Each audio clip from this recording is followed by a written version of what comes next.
کہ یقین پیدا ہوتا ہے تجربے سے. جب تک آپ کا ذاتی تجربہ نہ ہو یقین پیدا نہیں ہوگا. محض سنید چاہے ہزاروں آدمی آپ کو بتا رہے ہوں ایسا ہے ایسا ہے ایسا ہے ایسا ہے. میں مثال دیا کرتا ہوں نا کہ اگر کسی شخص نے چینی کبھی نہیں چکھی اور ہزاروں آدمی کہہ رہے ہیں وہ میٹھی ہوتی ہے میٹھی ہوتی ہے میٹھی ہوتی ہے، تو آپ ساری دلیل جو ہے اس کے لیے ہو جائے گی. آخر کیا ضرورت پڑی انہیں جھوٹ بولنے کی؟ پھر جھوٹ پر اتنے لوگوں کا جمع ہو جانا محال ہے. یقیناً چیز ہی ہوگی، لیکن ہوگی سے آگے آپ نہیں بڑھ سکتے تاں کہ آپ چینی چکھ لیں. کہیں گے چینی میٹھی ہے، وہ مجھے فارسی کا مصرع یاد آ گیا، لذت ہی بادہ نہ دانی بخدا تا نہ چشی. اس شراب کی لذت تمہیں جان ہی نہیں سکتے تم جب تک کہ خود نہ چکھو. تو چکھنے سے معلوم ہوا کہ میٹھی ہے. یہ صغرا ہوا. علامہ اقبال کے استدلال کا صغرا یہ ہے. کبرا کیا ہے؟ تجربہ صرف ظاہری اور خارجی نہیں ہوتا، تجربہ باطنی بھی ہوتا ہے. یہ ہے انتہائی پیاری بات. یوں سمجھیے کہ آب زر سے لکھے جانے والی بات، سونے میں تولی جانے والی بات. بس یہاں سے اب وہ جو تجربہ ہے خارجی تجربہ جس پر میٹیریلزم اور امپیریسزم اور یہ تمام جتنے ازم ہیں جو کہ مادیت کے اوپر مبنی ہے، ان کا راستہ جدا ہو جاتا ہے جب وہ صرف تجربے کو محدود کرتے ہیں. تجربہ خارجی ایکسٹرنل سینس اور ذریعے سے جو کچھ ہمیں ایکسپیرینس حاصل ہوا اس پر یقین ہوتا چلا جا رہا. اقبال نے جو بات کہی کہ ایک تجربہ باطنی بھی ہوتا ہے، اندر کوئی چیز بتاتی ہے کہ یہ ہے اصل شے. قرآن کو آپ پڑھیں اور آپ کے اندر سے کوئی شے بتائے کہ یہ صحیح ہے، یہ بات ٹھیک ہے. دیکھنا تقریر کی لذت کہ جو اس نے کہا میں نے یہ جانا کہ گویا یہی میرے دل میں ہے. یہ ہے وہ شے. میں اس کا اور مزید وضاحت کروں گا وہ دل کس شے کا نام ہے.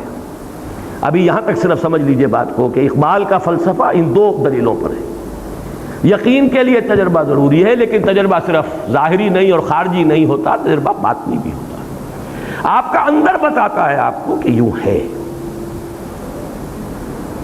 یہ جو شے ہے قرآن کو پڑھتے ہوئے جب قرآن آپ سے ہم کلام ہو، اگر آپ کو اندر سے گواہی ملے کہ یہ صحیح ہے، وہ ہے وہ باطنی تجربہ جس کو ہم یوں کہہ سکتے ہیں کہ کوئی سمپیتھیٹک وائبریشن آپ میں پیدا ہوئی ہے. قرآن نے آپ کے شخصیت کے کسی باطنی تار کو چھیڑا ہے. یہ الفاظ زبان پر آئے ہیں تو مجھے ماہر صاحب کا شعر یاد آ گیا. ایسے کچھ تار بھی ہیں ساز حقیقت میں نہاں، چھو سکے گا نہ جنہیں زخم و مضراب حواس. یہ حواس جو ہیں ہمارے جو ایکسٹرنل سینس آرگنز ہیں، بعض حقیقت کے تار ایسے بھی ہیں جن کو یہ حواس نہیں چھو سکتے.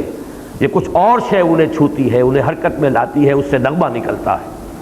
وہ جو ہیں ایسے کچھ تار بھی ہیں ساز حقیقت میں نہاں، چھو سکے گا نہ جنہیں زخم و مضراب حواس. وہ تار ہیں جس کو اب میں تجزیہ کر کے بتا رہا ہوں. وہ شے کیا ہے؟ وہ ہے آپ کی وہ روح جس نے آپ کو انسان بنایا ہے. وہ روح ملکوتی، وہ ڈیوائن سپارک، وہ آپ کا روحانی وجود جس کا منبع، جس کا مسکن دل، یہ ہے جس کا احساس ہے، احساس باطنی ہے. یہ روح دیکھتی بھی ہے. قرآن مجید کہتا ہے نا فَإِنَّهَا لَا تَعْمَى الْأَبْصَارُ وَلَكِن تَعْمَى الْقُلُوبُ الَّتِي فِي الصُّدُورِ. آنکھیں اندھی نہیں ہوئی تھی ابو جہل کی اور ابو لہب کی، دل اندھا ہو گیا. یہ دل کا اندھا ہونا کیا ہے؟ دل دیکھتا ہے یعنی روح دیکھتی ہے، دل سنتا ہے یعنی روح سنتی ہے، اور دل کا احساس ہے، پرسپشن ہے دل کی. وہ ہے در حقیقت وہ جو اس کا انٹرنل اس کا تجربہ ہے. آپ کا دل گواہی دیتا ہے یعنی آپ کی روح وجد میں آتی ہے قرآن کو پڑھ کر. ایک بزرگ ہیں اگی میں، وہ بہت ہی سادہ انداز میں بات کیا کرتے ہیں. بڑی پیاری بات ایک نے کہی کہ قرآن اور ہماری روح یہ ایک ہی گاؤں کے رہنے والے ہیں، پہچانتے ہیں ایک دوسرے کو. روح کہاں سے آئی؟ یہ سلوک روح قل روح من امر ربی. اور یہ قرآن کہاں سے آیا؟ اس قرآن کا منبع بھی وہی ہے جو ہماری فطرت کا منبع ہے. فطرت اللہ التی فطر الناس علیہا. وہ روح جو ہم میں پھونکی گئی ہے اس کو اللہ نے کہا ہے من روحی فَإِذَا سَوَّيْتُهُ وَنَفَخْتُ فِيهِ مِن رُّوحِي فَقَعُوا لَهُ سَاجِدِينَ. جب میں اس آدم کو تیار کر لوں، تخلیق مکمل کر دوں، نوک پلک سنوار دوں۔ سورہ ہجر میں بھی یہ آیت آئی ہے انہی الفاظ میں، اور سورہ صاد میں بھی آئی ہے، فَإِذَا سَوَّيْتُهُ وَنَفَخْتُ فِيهِ مِن رُوحِي فَقَعُوا لَهُ سَاجِدِينَ، اپنی روح میں سے پھونک دوں تو گر پڑنا اس کے سامنے سجدے میں۔ وہ روح ہے ہمارے اندر، اور یہ روح وجد میں آتی ہے، قرآن اس پر نازل ہوتا ہے، وہ وجد میں آتی ہے۔ یہ وجد ہے وہ کیفیت، اسی کو میں نے چونکہ امام ابن تیمیہ کا نام آج آیا ہے، ان کے ایک شاگرد رشید حافظ ابن قیم رحمہ اللہ، ان کی ایک کتاب ہے الفوائد، چھوٹے چھوٹے شذرات ہیں۔ مفکرین جو ہیں ان کی ایک تصنیفی کیفیت یہ بھی ہوتی ہے، ایک تو یہ کہ ایک مکمل کتاب کا نقشہ بنا کر اس کے ابواب اور اس کی بحثیں، اور ایک یہ کسی وقت کوئی خیال آ گیا، کسی وقت کوئی اور خیال آ گیا، تو ایک طرح سے شذرات سے بن جاتے ہیں۔ تو الفوائد حافظ ابن قیم کی ایک ایسی کتاب ہے کہ قرآن کو پڑھتے ہوئے مختلف اوقات میں جو کیفیات وارد ہوئی ہیں انہوں نے علیحدہ علیحدہ، وہ اس کا کوئی باہمی ربط نہیں ہے، وہ الفوائد۔ اس میں ایک جو ہے اس میں لکھتے ہیں اللہ کے کچھ بندے ایسے بھی ہیں جو قرآن کو پڑھتے ہیں تو یوں محسوس کرتے ہیں کہ وہ مصحف سے نہیں پڑھ رہے بلکہ قرآن ان کے لوح قلب پر درج ہے، وہاں سے پڑھ رہے ہیں۔ اتنی ہم آہنگی ہوتی ہے ان کے فکر، ان کی سوچ، ان کے احساس، ان کی باطنی کیفیات، ان کی روحانی واردات اس میں، اور جو کچھ قرآن کہہ رہا ہے، اتنی ہم آہنگی ہوتی ہے، ایسی سمپیتھیٹک وائبریشن ہوتی ہے قرآن کو پڑھتے ہوئے کہ پھر ان کو وہ یقین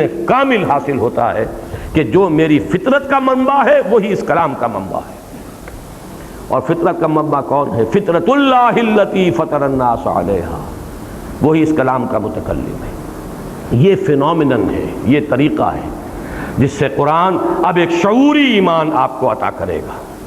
یہ ایمان اندھا بہرا نہیں ہوگا، یہ کانشس لیول کے اوپر ہوگا، آپ کے تھاٹ لیول پر ہوگا، آپ کی فکری سطح پر ہوگا۔ یہ قرآن آپ کی ہستی کے ان اندر کے تار جو ہیں، چھپے ہوئے تار جو حواس کی گرفت سے باہر ہیں، ان کو جنبش میں لائے گا، اس سے وہ نغمہ ملکوتی جو ہے وہ ظاہر ہوگا۔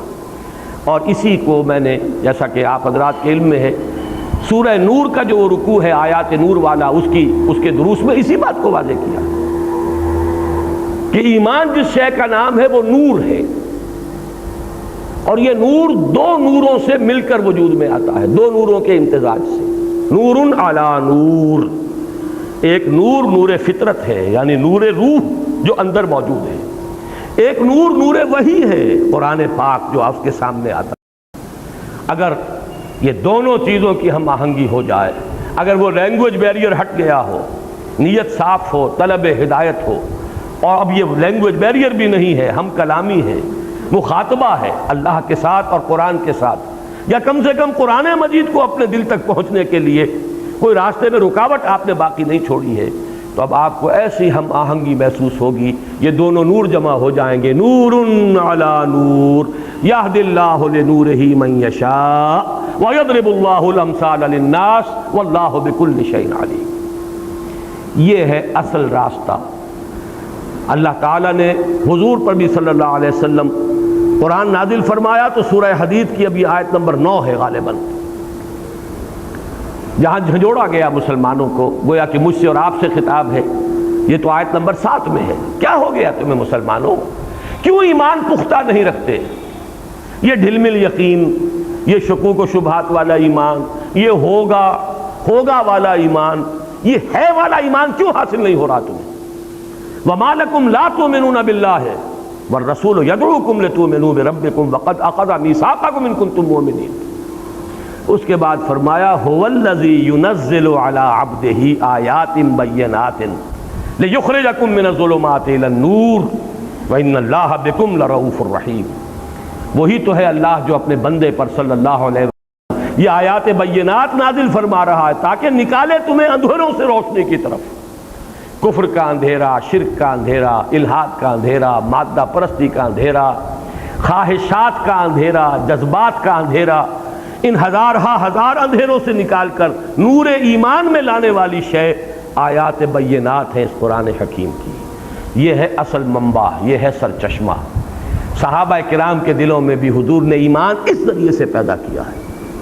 یتلو علیہم آیاتہ ویزکیہم ویعلمہم الکتاب والحکمہ. باقی اس پر مزید جس کو آپ کہیں گے بونس انہیں حاصل ہوا ہے وہ صحبت محمدی صلی اللہ علیہ وسلم. وہ بونس اب کسی کو حاصل نہیں ہو سکتا. البتہ یہ کلام پاک تو ہے، یہ تو حضور دے کر گئے ہیں. آپ کا جو آخری خطبہ ہے خطبہ حجۃ الوداع، اس کے آخری جملوں میں یہ بھی ہے قد ترکت فیکم ما ان اعتصمتم بہ لن تضلوا ابدا کتاب اللہ.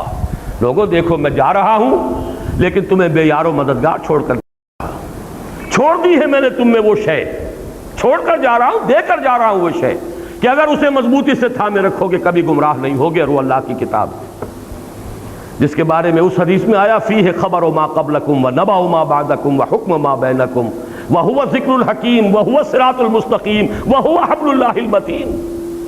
اور یہ حدیث ختم ہوتی ہے ان 4 ٹکڑوں پر. من قال بہ صدقہ، جس نے اس قرآن کی بنیاد پر کوئی بات کہی اس نے سچ کہا. من حکم بہ عدل، جس نے اس کی بنیاد پر کوئی فیصلہ کیا اس نے عدل کیا. من عمل بہ اجر، جس نے اس پر عمل کیا اس کا اجر محفوظ. ومن دعا الیہ فقد ہدی الی صراط مستقیم، اور جس نے اس قرآن کی طرف بلایا کسی اور کو ہدایت ہو نہ ہو اس کی ہدایت ہو گئی صراط مستقیم کی طرف. یہ گارنٹی ہے محمد الرسول اللہ صلی اللہ علیہ وسلم کی طرف سے. یہ ہے ایمان کے حاصل کرنے کا اصل ذریعہ.